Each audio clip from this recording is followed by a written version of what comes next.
Hey all welcome to ഇംബൽ. So നമ്മൾ നോക്കാൻ പോകുന്നത് quality control and standardization of herbal fourth യൂണിറ്റിന്റെ പാർട്ട് 2 ആണ്.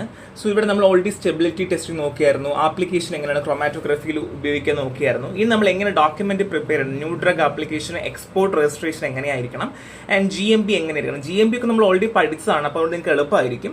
സോ ഡോക്യുമെന്റ് എങ്ങനെ പ്രിപ്പയർ ചെയ്യണം എന്ന് വെച്ചാൽ, നമുക്ക് കുറച്ച് ഡെക്കേഡ് ആയിട്ട് തന്നെ പുതിയ ഡ്രഗ് ഉണ്ടാക്കണമെങ്കിൽ അത് ഇന്ത്യയിലായിക്കോട്ടെ അല്ലെങ്കിൽ യുണൈറ്റഡ് സ്റ്റേറ്റ് ആയിക്കോട്ടെ എവിടെയാണെന്നുണ്ടെങ്കിലും അതിന് അതിൻ്റെതായ അപ്രൂവൽ ആവശ്യമാണ്.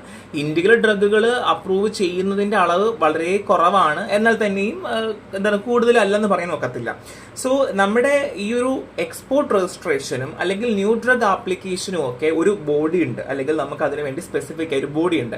സോ റെഗുലേഷനും കൺട്രോളും new drug in United State ആണ് എന്നുണ്ടെങ്കിൽ അത് NDA അല്ലെങ്കിൽ ന്യൂ ഡ്രഗ് ആപ്ലിക്കേഷൻ ആണ് ഇതെല്ലാം അപ്രൂവ് ചെയ്യുന്നതും ഓവർസീസ് ചെയ്യുന്നതും ഒക്കെ. സോ 1938 മുതൽ every new drug have A require and approval of NDA. അത് US മാർക്കറ്റിൽ ഇറക്കണമെങ്കിൽ NDA അപ്രൂവൽ നിർബന്ധമാണ്. NDA എന്ന് പറയുന്നത് A vehicle through which drug sponsors such as organisation pharmaceutical companies ആണ് കേട്ടോ. ആൻഡ് FDA അപ്രൂവലിനും ഒക്കെ നമുക്ക് ഈ ഫൈറ്റോ ഫാർമസ്യൂട്ടിക്കൽ സെയിൽസിനും മാർക്കറ്റിങ്ങിനും ഒക്കെ സഹായിക്കുന്നത് NDA ആണ്.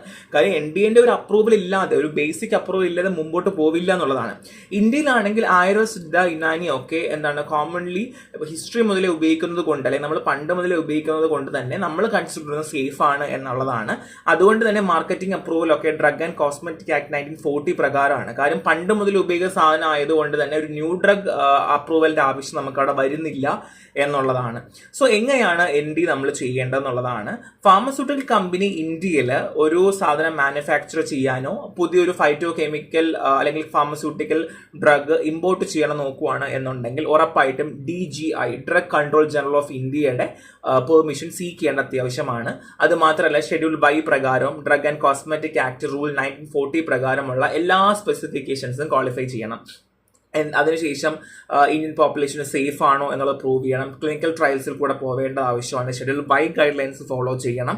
ഇങ്ങനെയുള്ള കാര്യങ്ങളെല്ലാം നമ്മൾ സബ്മിറ്റ് ചെയ്യേണ്ടി വരും. അങ്ങനെയാണ് എന്ത് ചെയ്യുന്നത്, ഈ റിപ്പോർട്ടുകളെല്ലാം സ്പെസിഫിക് ഫോർമാറ്റിൽ FDAക്കും സബ്മിറ്റ് ചെയ്യേണ്ടി വരും. ഇവിടെ ഇമ്പോർട്ട് ആണ് കേട്ടോ.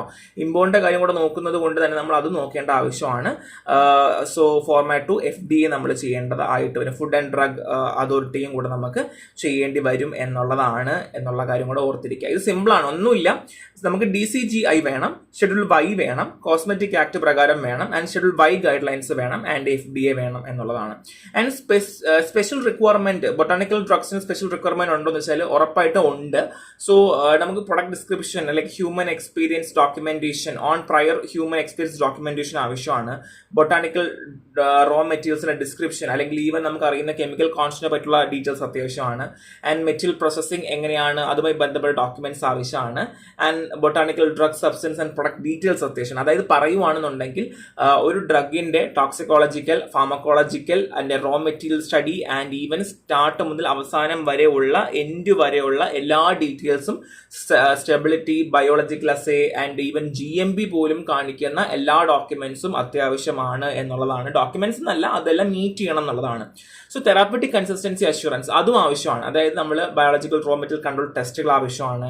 ആൻഡ് നമ്മൾ ബയോളജിക്കൽ അസേ ചെയ്ത ആവശ്യമാണ്. ക്ലിനിക്കൽ ഡേറ്റ ഉണ്ടെന്നുണ്ടെങ്കിൽ അതും കാണിക്കേണ്ട ആവശ്യമാണ്. ഡോസ് റെസ്പോൺസ് റേറ്റും മൾട്ടിപ്പിൾ ബാച്ച് ക്ലിനിക്കൽ ഡേറ്റയും ഇതെല്ലാം നമ്മൾ എന്ത് ചെയ്യണം, ഉറപ്പായിട്ടും ആവശ്യമാണ്. ഇല്ല എന്നുണ്ടെങ്കിൽ എന്ത് ചെയ്യില്ല, നമുക്ക് അപ്രൂവ് ചെയ്യില്ല. Because it should be safe അല്ലേ. So India ACU drug fall under the department of AYUSH. നമ്മൾ ഓൾറെഡി പറഞ്ഞതുപോലെ ഈ ആയുർവേദിക് എല്ലാം ആയുഷിന് അണ്ടറിലാണ്. സോ വേറെ ഫൈറ്റോ ഫാർമസ്യൂട്ടിക്കൽ റെഗുലേഷൻസ് എല്ലാം വരുന്നത് central drug standard control organization അല്ലെങ്കിൽ CDS അണ്ടറിലാണ്. അപ്പോൾ നമ്മൾ plant, formulation, route of administration, therapeutic class, ഇതെന്ത് അസുഖമാണ് കുറയ്ക്കാൻ പോകുന്നത്, എങ്ങനെയുള്ള കാര്യങ്ങളൊക്കെയാണ് എല്ലാ ഡീറ്റെയിൽസും നമ്മൾ എന്ത് ചെയ്യണം, കൊടുത്തിട്ടുണ്ടായിരിക്കണം. ഐഡന്റിഫൈ ചെയ്യുന്നത്, extraction method, formula details, manufacturing എങ്ങനെയാണ് ചെയ്യാൻ പോകുന്നത്, സ്റ്റെബിലിറ്റി ഡേറ്റ, ഇങ്ങനെയുള്ള എല്ലാ കാര്യങ്ങളും നമ്മൾ എന്ത് ചെയ്യണം, നിർബന്ധമായും കൊടുത്തിട്ടുണ്ടായിരിക്കണം എന്ന് പറയുന്നതാണ്. ഇത് ഫ്ലോ ചാർട്ടാണ്. ആദ്യം നമ്മൾ എന്ത് ചെയ്യണം, IND ആപ്ലിക്കേഷൻ കൊടുക്കണം, ന്യൂ ഡ്രഗ് എത്തിക്കൽ ക്ലിയറൻസ് കൊടുക്കണം, എത്തിക്കൽ കമ്മിറ്റി റിപ്പോർട്ട് റിവ്യൂ ചെയ്യും.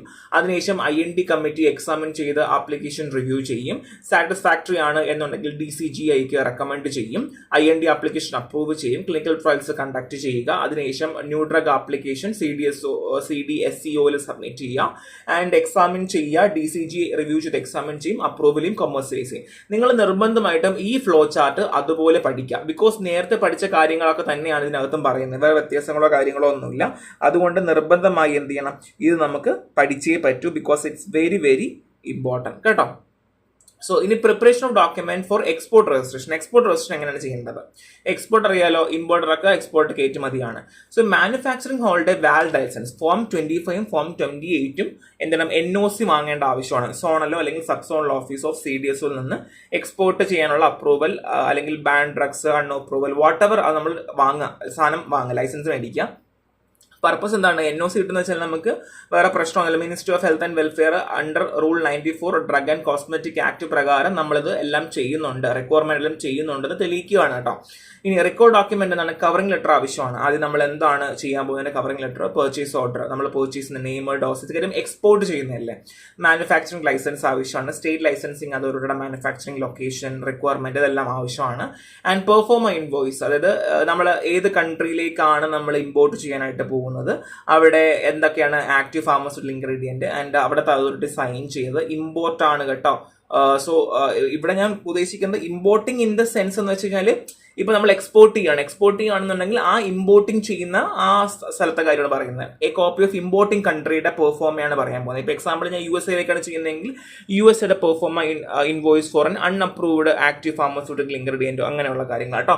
ആൻഡ് രജിസ്ട്രേഷൻ സർട്ടിഫിക്കറ്റ് ആവശ്യമാണ്. സോ ഇമ്പോർട്ടിംഗ് കൺട്രിയുടെ രജിസ്ട്രേഷൻ സർട്ടിഫിക്കറ്റ് വേണം. ആൻഡ് സ്ട്രെങ്ത്തും കമ്പോസിഷൻ കാണിക്കുന്നത് വേണം. സോ ഇന്ത്യയിൽ നിന്ന് എങ്ങോട്ട് വേണമെങ്കിൽ എക്സ്പോർട്ട് ഭയങ്കര എളുപ്പമാണ്. പക്ഷെ തിരിച്ചങ്ങനെ വേറെ രാജ്യത്തിലേക്ക് പോകാൻ അത്ര വലിയ ഡിഫിക്കൽട്ട് ഉണ്ട്. അവിടെ ഒരുപാട് ക്ലിയർ ചെയ്യാനുണ്ട് കേട്ടോ. ഇവിടുത്തെ പോലെ അല്ല എന്നുള്ളതാണ്. ഇത് സിമ്പിൾ ആണ്, ഒന്നുമില്ല. ഇനി rules for drug exporting from ഇന്ത്യയിൽ നിന്ന് എക്സ്പോർട്ട് ചെയ്യുമ്പോഴുള്ള കേസാണ്. റൂൾ 94 പാക്കേജിംഗ് ലേബിളിംഗ് ആണ്. So name, drug manufacturing name, address, licence, batch lot number, expiry date ഒക്കെ കൊടുത്തിട്ടുണ്ടാവണം. വാലിഡ് ഇമ്പോർട്ട് ലൈസൻസ് ആവശ്യമാണ്. നോ ഒബ്ജക്ഷൻ ആവശ്യമാണ്. NOC നാർക്കോട്ടിക് ആണെന്നുണ്ടെങ്കിൽ മാത്രം അവിടുത്തെ നാർക്കോട്ടിക് കമ്മീഷണർ ഓഫ് ഇന്ത്യയുടെ NOC ആവശ്യമാണ്.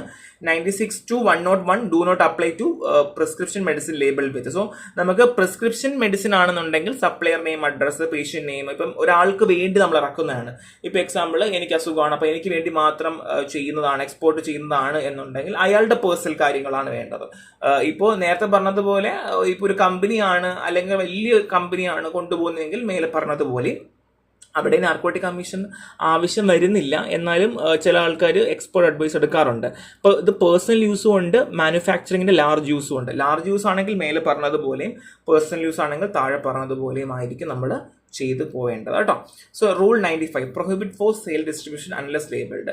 സോ ലേബിളിംഗ് റിക്വയർമെന്റ് നിർബന്ധമാണ്. ലേബിളിംഗ് റിക്വയർമെന്റ് ഇല്ലെങ്കിൽ ഒരു കാരണവശാലും നമുക്ക് എന്ത് ചെയ്യാൻ പറ്റില്ല, അങ്ങോട്ട് ചെയ്യാനോ ഇങ്ങോട്ട് ചെയ്യാനോ ഒന്നും പറ്റില്ല. എക്സ്പോർട്ടോ ഇമ്പോർട്ടോ നടക്കില്ല. So schedule F and F1 പ്രകാരം നമുക്ക് ആണെങ്കിൽ അത് ലേബിൾ ചെയ്തിട്ടുണ്ടാവണം. ആൻഡ് ഫാർമക്കോപ്പിയ കംപ്ലൈൻറ്റ്സ് ചെയ്യണം. ഡ്രഗ് സ്റ്റാൻഡേർഡ് അണ്ടർ റൂൾ 124 എല്ലാ കാര്യങ്ങളും ലേബലും എല്ലാം ഒക്കെ ചെയ്തിട്ടുണ്ടാവണം. ഇല്ലാന്നുണ്ടെങ്കിൽ ഒരു കാരണവശാലും എന്ത് ചെയ്യാൻ പറ്റില്ല, നമുക്ക് ഒന്നും ചെയ്യാൻ ഒക്കത്തില്ല എന്നുള്ളതാണ്. ആൻഡ് നെക്സ്റ്റ് GMP ആണ്. GMP ഓൾറെഡി നമ്മൾ പഠിച്ചതാണ്. ക്ലെൻലിനെസ്, ടെസ്റ്റിങ്, ഹാൻഡ്ലിങ്, റോ മെറ്റീരിയൽസിന്റെ ക്വാളിറ്റി ഇതെല്ലാം നമ്മൾ മെയിൻറ്റെയിൻ ചെയ്യുന്നതാണ്. അപ്പോൾ പ്രിമൈസ് എങ്ങനെ ആയിരിക്കണം, കൺട്രോൾ എങ്ങനെ ഉണ്ടാവണം, എന്തൊക്കെ കാര്യങ്ങൾ നോക്കണം എന്നുള്ളതാണ്. ഇത് QA/QC ഓഡിറ്റ് ആണ്. സോ QA ഓഡിറ്റ് നമ്മൾ പഠിച്ചതാണ് അല്ലേ. So PDCA plan do check act cycle എന്ന് പറയും. സോ ക്വാളിറ്റി ഓഡിറ്റ് സ്റ്റെപ്പ് എന്ന് വെച്ചാൽ പ്ലാൻ ചെയ്യുക, ആദ്യം ഓഡിറ്റിന് പ്രിപ്പയർ ചെയ്യുക, പിന്നെ അനൗൺസ് ചെയ്യുക, ഞാൻ ഓഡിറ്റിന് വരാൻ പോവുകയാണ്, ഇൻസ്പെക്ഷൻ ചെയ്യുക, ക്വാളിറ്റി കൺട്രോൾ ചെയ്യുക, ഫോമൽ റിപ്പോർട്ട്സുകൾ ഫോം ചെയ്യുക, കറക്റ്റീവ് ആക്ഷൻസുകൾ റെക്കമെൻഡ് ചെയ്യുക, പിന്നെ ഡിഫൻസുകൾ ഉണ്ടെങ്കിൽ അത് ഫോളോ അപ്പ് ചെയ്യും. ചില ആൾക്കാർ ഡിസ്പ്യൂട്ട് ചെയ്യും, ഇത് നിങ്ങൾ ചെയ്ത തെറ്റാണ്, ഇങ്ങനെയല്ല അങ്ങനെയാണെന്ന് പറഞ്ഞ് ചെയ്യാറുണ്ട്. And standard operating procedure Alt ചെയ്യണം, അതനുസരിച്ചാണ് നടക്കുന്നത്. അല്ലെങ്കിൽ സ്റ്റാൻഡേർഡ് ഓപ്പറേറ്റിംഗ് പ്രൊസീജിയർ എന്തെങ്കിലും മാറ്റങ്ങൾ വരുത്തേണ്ട ആവശ്യമുണ്ടോ, അല്ലെങ്കിൽ അതിലെന്തെങ്കിലും നമുക്ക് എക്സ്ട്രാ ആഡ് ഓൺ ചെയ്യേണ്ട ആവശ്യമുണ്ടോ, കറക്റ്റ് ചെയ്യേണ്ട ആവശ്യമുണ്ടോ, പ്രൊസീജിയർ ശരിയാക്കേണ്ട ആവശ്യമുണ്ടോ എന്നുള്ളതൊക്കെ നോക്കേണ്ട ആവശ്യമുണ്ട്. അപ്പൊ ഇത്രയേ ഉള്ളൂ. ഇവിടെ നമ്മൾ ആകെപ്പാടെ നോക്കി രണ്ട് കാര്യങ്ങൾ എന്ന് വെച്ചാൽ, ഒന്ന് എങ്ങനെ ന്യൂ ഡ്രഗ് ആപ്ലിക്കേഷൻ, അപ്പൊ US-ലാണെങ്കിൽ എങ്ങനെയാണെന്ന് നമ്മൾ ഓൾറെഡി പറഞ്ഞു, ഇന്ത്യയിലാണെങ്കിൽ എങ്ങനെയാണെന്ന് പറഞ്ഞു അല്ലെ. സോ CDSO അല്ലെങ്കിൽ നമ്മൾ ഡ്രഗ് ആൻഡ് കോസ്മെറ്റിക് ആക്ട് ആ പ്രകാരമുള്ള കാര്യങ്ങൾ പറഞ്ഞു. ഇമ്പോർട്ട് ചെയ്യുവാണെങ്കിലും എക്സ്പോർട്ട് ചെയ്യുവാണെങ്കിലും, എക്സ്പോർട്ട് ആണെങ്കിൽ എന്താണ്, നമുക്ക് വാലിഡ് ലൈസൻസ് ഫോം വേണം, NOC ആവശ്യമാണ്, covering letter, purchasing order, manufacturing, proforma invoice, importing കൺട്രിയുടെ ആവശ്യമാണ്, രജിസ്റ്റർ സർട്ടിഫിക്കറ്റിന്റെ ഇമ്പോർട്ടിംഗ് കൺട്രിയുടെ ആവശ്യമാണ്. അപ്പൊ ഇങ്ങനെയുള്ള കാര്യങ്ങൾ ഇത് എല്ലാത്തിലും നെയിം, ഡോസ്, കമ്പോസിഷൻ എല്ലാം കൊടുത്തിട്ടുണ്ടാവണം.